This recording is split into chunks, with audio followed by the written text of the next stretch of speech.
Hello, I'm Chrissy Seaton. Welcome to my Noahide family YouTube channel.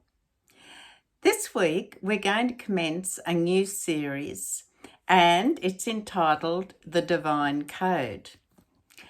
And I'm going to speak about this in this introduction, which will be two videos just on the introduction of why we're going to look at the divine code and why we need to reference it when we have moments of doubt or misinformation.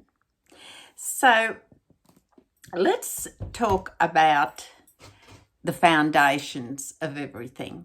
Now, we need to know the foundations, the underlying parts, the things that behind or beneath a structure or entity. So we need to be able to understand, and it needs to be learned before we can appreciate the depth or authenticity of what we're dealing with.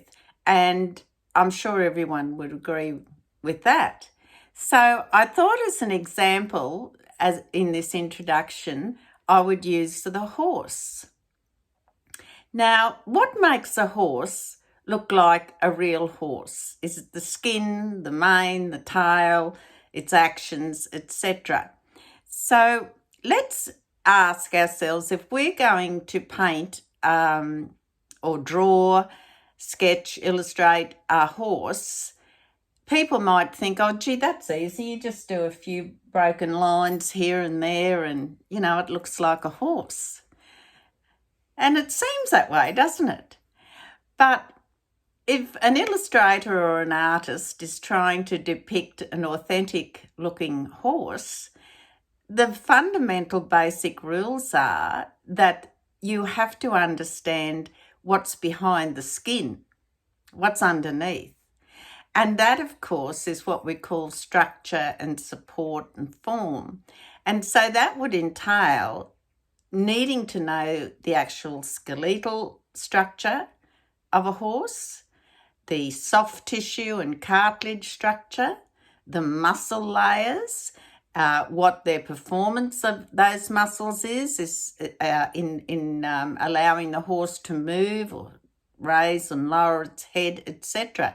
So all those structures that you can't see beneath the skin, an artist needs to know those before he or she can develop an impression like this on paper.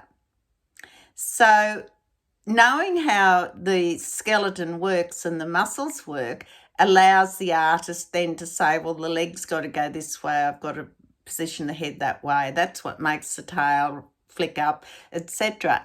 So the artist has to know all those underlying factors, all that structure, before they can make a reasonable attempt at depicting a horse on paper. So in other words, you've got to know what's under the surface. It's not just the skin or the outside. So we know that, the skeleton obviously holds the animal or human being. It gives it its shape and its form. The muscle gives it its power and movement, etc. And with anything that we're learning, we need to go into the foundations that are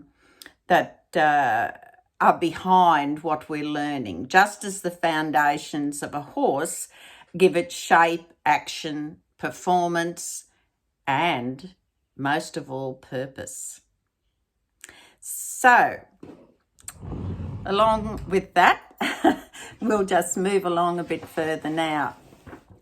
Now, the other thing about a horse is if the foundations of the horse aren't sound, if it's got a broken leg or a torn ligament or muscle, that horse can't perform properly. It fails to perform.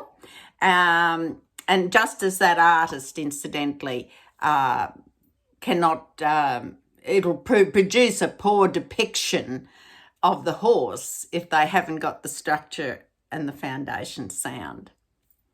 So the same can be applied to everything we have in life, mathematics, spelling, all those things. There are laws associated with those, with science, mathematics in particular. And if you don't understand the fundamentals and the basics of those laws, you're not going to be able to do mathematics. You're not going to be able to calculate your paycheck or whatever else it is. So with everything in life, there are foundational laws and structures that we need to understand. It's part of the fabric of society. It's part of our everyday life. And that brings me on to the topic of the divine code, and that relates or is about the 7 Noahide laws. And too frequently, especially in recent times, people are seeking information about this from many and varied sources or organisations. And what happens is that they're getting it's like a jigsaw. They're getting pieces of a jigsaw that has these mixed messages, and often it can come from unauthorised sources or authorities or organisations. So you get this confusion. The pieces of the jigsaw aren't matching. They're not coming together. There's bits missing. And so that false information is filtered down, and obviously from misunderstandings, confusion, and certainly how people interpret things, be they the interpretation of the person giving you the advice or the interpretation of the person receiving the advice or information. So what happens when this filtering down of this cacophony of information, which a lot of people, when they're first learning about the Noahide laws, aren't able to dismember it and discern whether it's factual or whether it's just an opinion. So often what we're left with now, like a bad artist, is we're left with a mule instead of a horse. And that's a subject for a whole nother video. So this brings me to saying why we must know and learn the foundations, in other words, the skeleton, the muscle of our Noahide laws, and because our lifestyle rests upon that. So there's more to just saying what the 7 Noahide laws are. It's about understanding. And in this book, The Divine Code, I mean, there's just over 700 pages in this. You're not going to know this off by heart. Think of this bit like a mathematics textbook or a law book. It should be looked at. It has the information there. Some of it you will know, some of it you won't know anything about, some of it you've never heard of probably. But this is going to be the source of this series. And in the next video, part B, I'm going to look and take you on a tour of this book, a brief introduction again to the book, and it will become self-evident to you after you find out the background behind this book and the history attached to it, that it is an authentic source, and every Gentile, I would say, should have a copy of it. And certainly people who are already involved in following the Noahide laws. So more about that in part B, which you'll be able to watch following this. Now, so in preparation for this, for the next part B of the introduction, I would suggest that you go and purchase a copy of this book, because there will be references used. But anyway, you can still learn without it, but it really gives you, I can't go through every word and paragraph of this, but I can lead you to where there is important information and talk more about the evidence that our divine code rests on. So you can go to asknoah.org and find out where you can purchase a copy of this book. And all those links are on my website, www.mynoahidefamily.com. Ask Noah is the go-to one-stop website for anything in relation to authentic information and teaching about the Noahide laws. So everything you need, you can find there.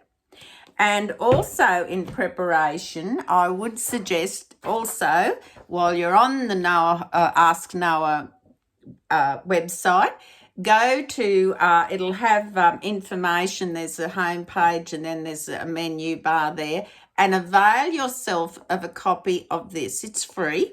It's called Locating the Sources of the Seven Commandments, and it gives you the biblical verses and an explanation. And it also goes further on and then describes the timeline of God's reaffirming the Noahide commandments at Mount Sinai. So it gives you the biblical references and the timelines, day 1, day 2, day 3, etc. And it is nicely printed, easy font, and that is completely free. So that will give you a kickstart before we go and proceed any further. So please at least get yourself a copy of this, and seriously consider purchasing yourself a copy of the Divine Code. There's a lot more to this than meets the eye, and this is your go-to reference for authentic information. If you haven't got this, you're going to be left floundering like a bad artist. You're getting an opinion from this one, an opinion from that one, and very often that's all it is. It's an opinion, and it's not actually that skeleton, that foundation that you need to know. So, in the meantime, I want you to consider all that I've said, and I hope you join me for this series, and most certainly you need to watch part B of this introduction video. Please take care and God bless.